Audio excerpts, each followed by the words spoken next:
Tanse, good afternoon. I'm Chris Nachkate. Welcome to APTN National News. The Turtle Mountain Indian Reservation in North Dakota celebrated this week with the return of one of their members. After 49 years in prison, Leonard Peltier was granted clemency and will serve the rest of his double murder sentence for his role in the deaths of 2 FBI agents in 1975 while at his home. T.R. Wheatley was at his welcome home celebration and has this report. A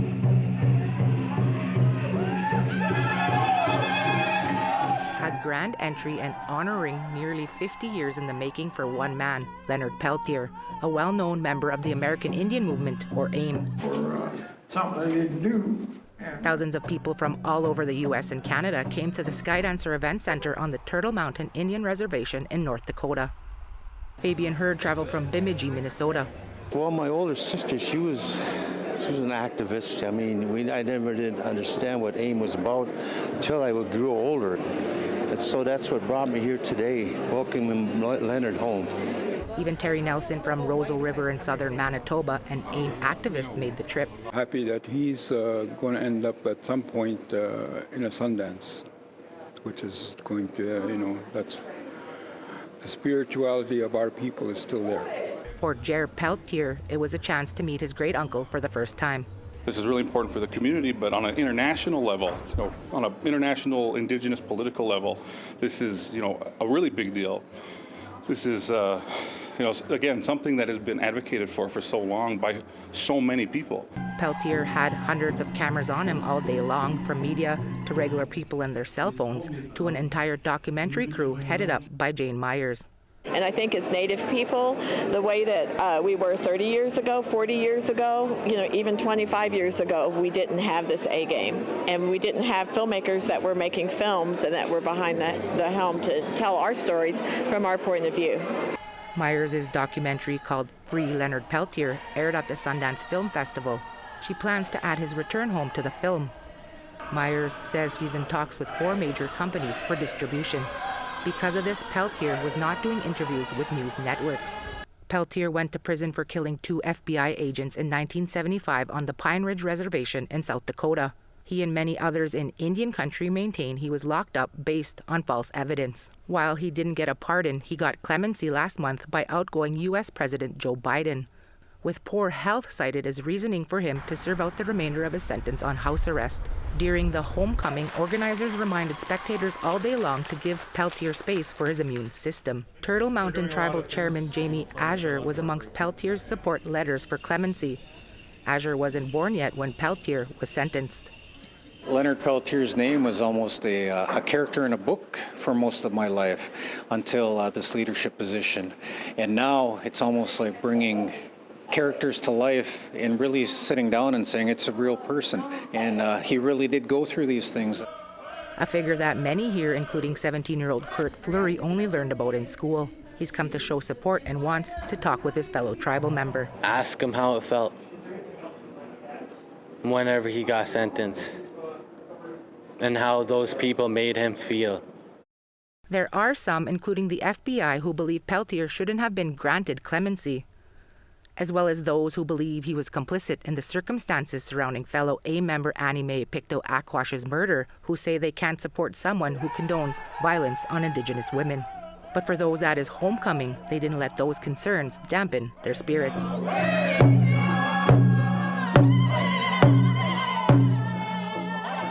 T.R. Wheatley, APTN National News, Winnipeg.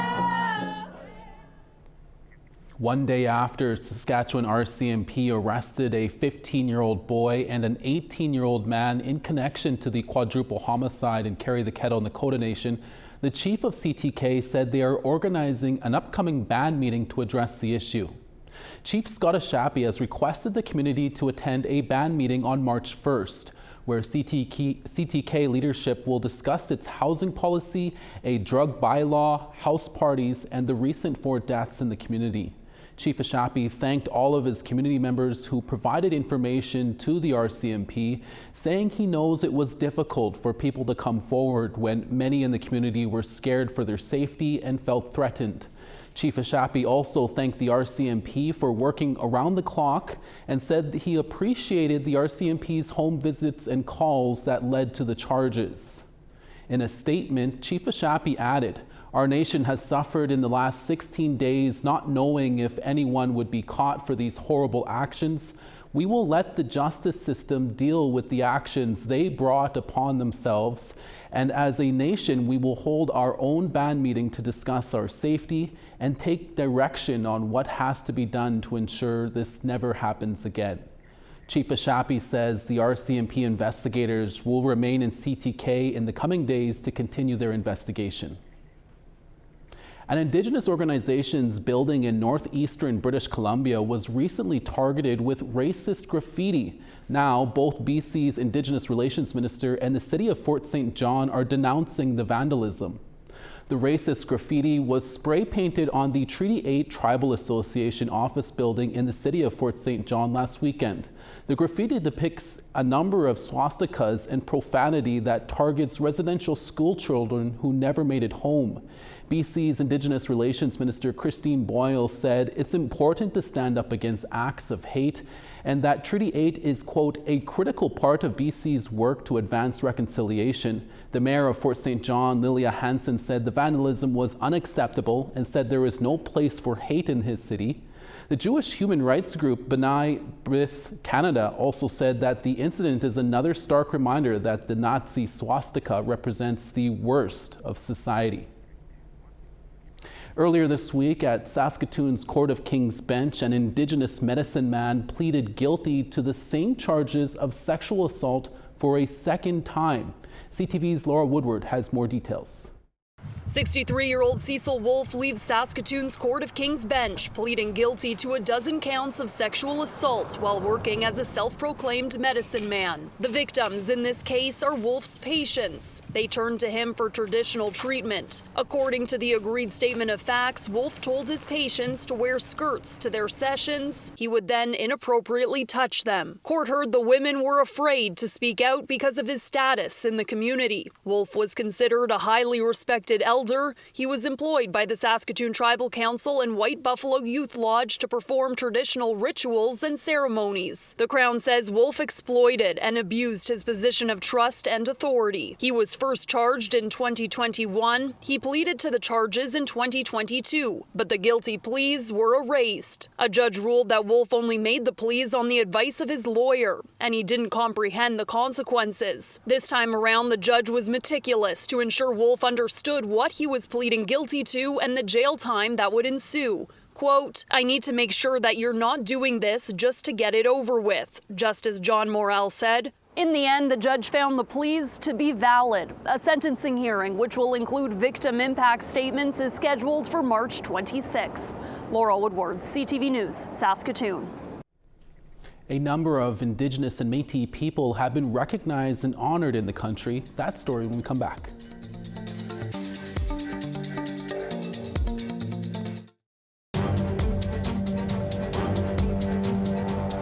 Welcome back. Several Indigenous individuals were honored with the King Charles III Coronation Medals yesterday.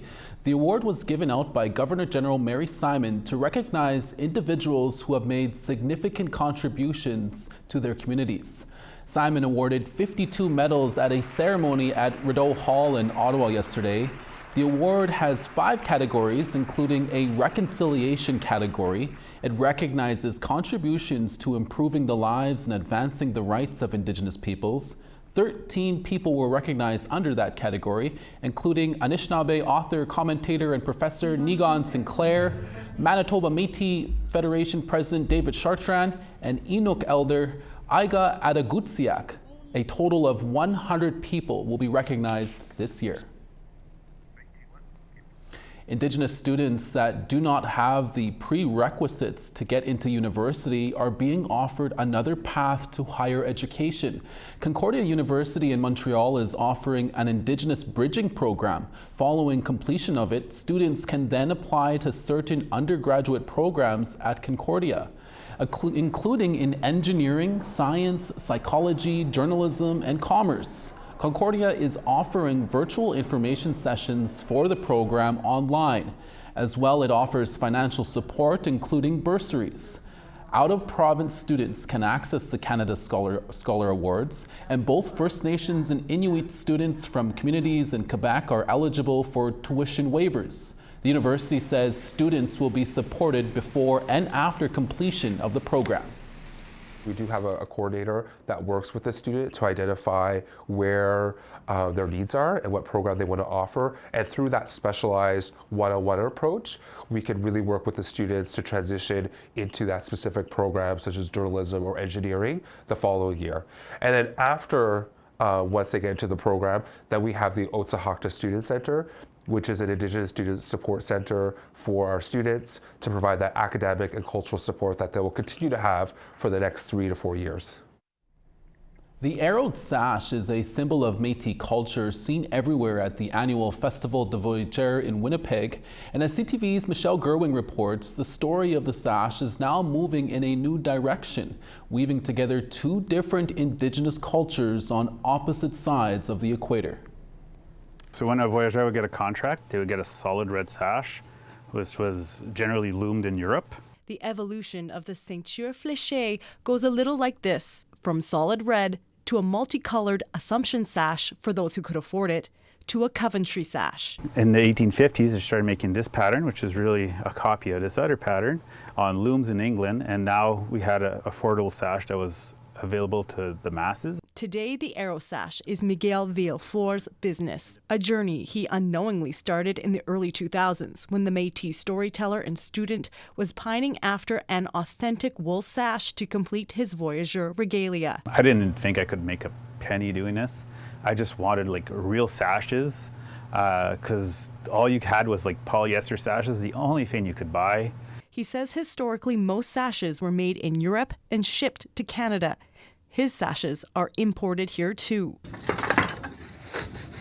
They're made in Peru by Indigenous Quechua women. The idea is like, a rising tide floats all boats. So if we do well, the Peruvians do well. Most hired as single moms. I'm just at the start of the new generation. We have three kids over 18 and they're all in university. There's 2 engineers and 1 nurse. The partnership was first woven together 18 years ago when Villefort saw a woman hand-looming this traditional Peruvian sash at a street market. He couldn't help but notice the similarities.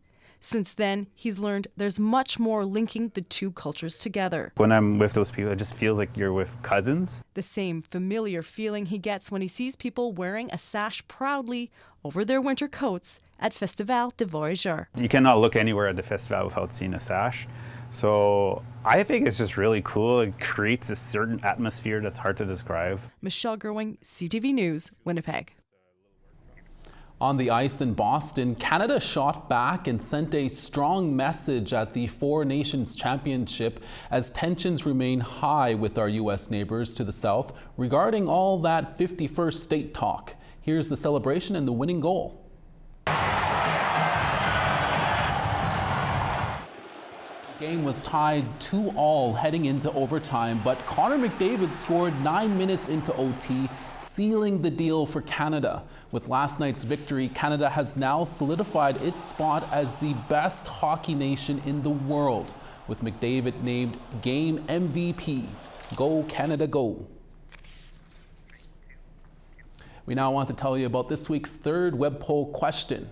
Over on the website, we ask, are you aware of the types of services covered under Jordan's Principle? Your answers are yes or no. Go to our website at www.aptnnews.ca to have your say. Swampy Cree multimedia artist Brooklyn Rudolph is up next to talk about her art and how she gives back to the community. That interview when we come back.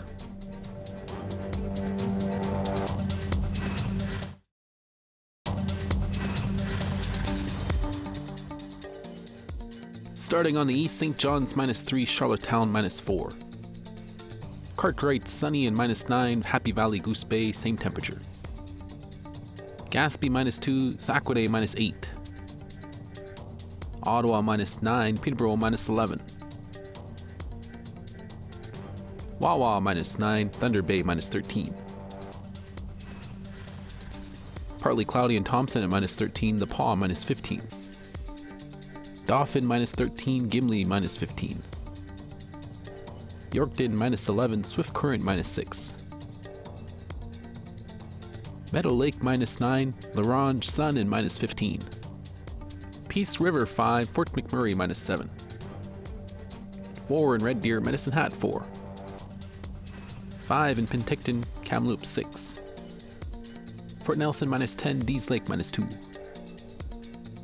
-6 in Watson Lake, Mayo 0. -16 in Wrigley, Watee -16. Inuvik -27, Colville Lake -26.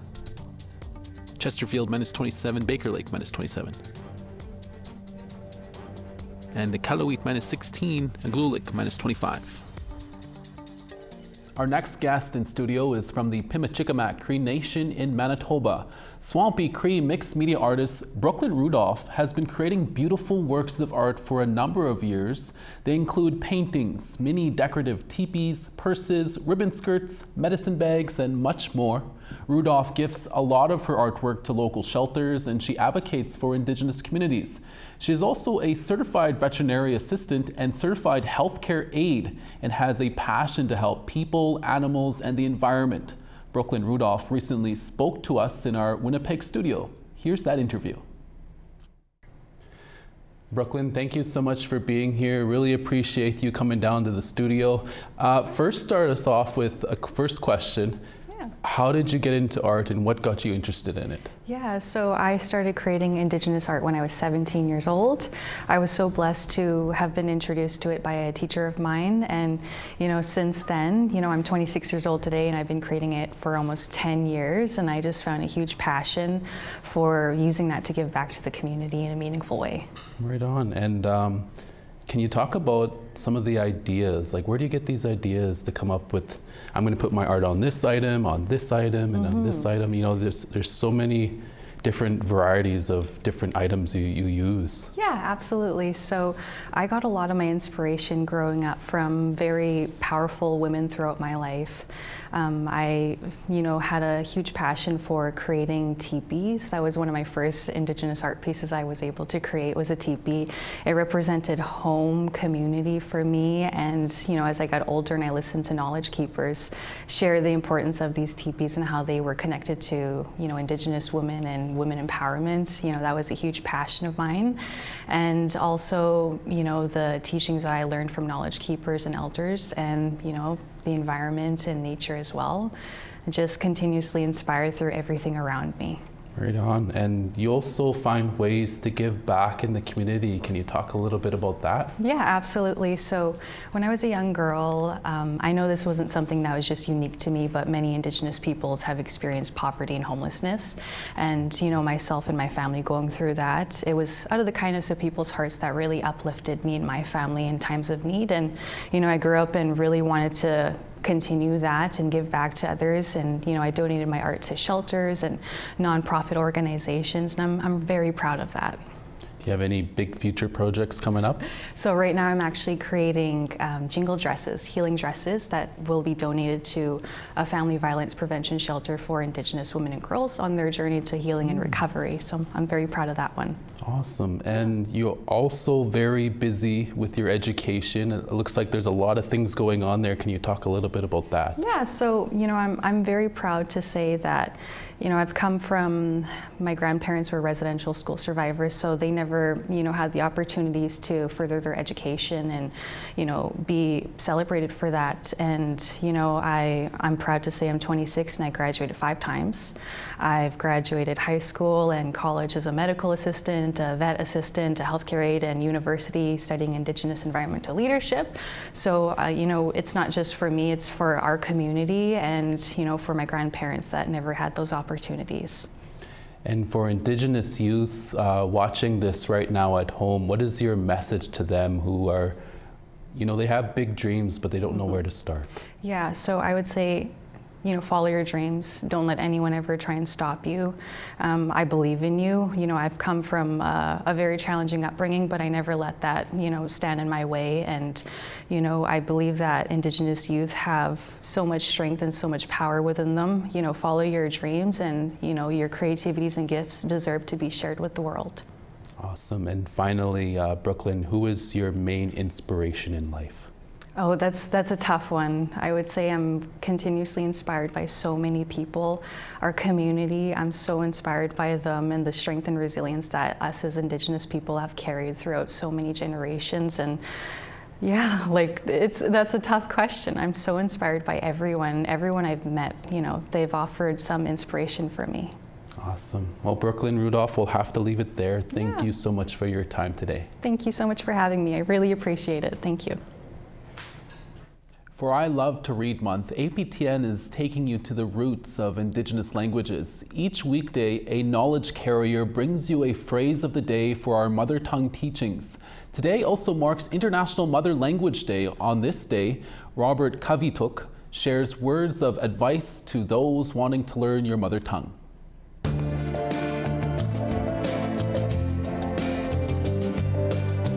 Another mother tongue teaching, and we are here with somebody who speaks Inuktitut. I'll get you to introduce yourself. Robert Kavituk yunga, kanasina miutaw yunga. My name is Robert Kavituk. I'm from Rinkinili. Try and use your language, your mother tongue language. But if you can't say it, as long as you understand it, start from there.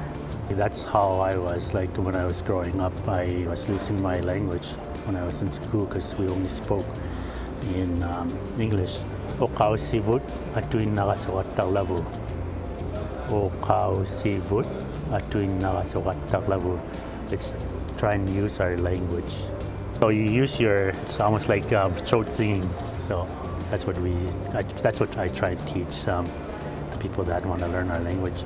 You're here in Winnipeg right now because you'll be doing the main commentary for the Hockey Night in Inuktitut.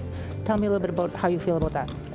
I feel excited, you know, this is a long time coming for myself and I'm going to use my dad, who's watched hockey all his life and he's 86 years old, but he doesn't understand English, like he can't really talk it, but now we can use our language and it's like talking to him, and I wish that I was behind him so I can see his face reaction. And then just one more time, teach me how to say that. The word? Ukaw sivut. Ukaw sivut. Atukat talavu. Tu. Ra. So it's like ha. Ta. Lavut.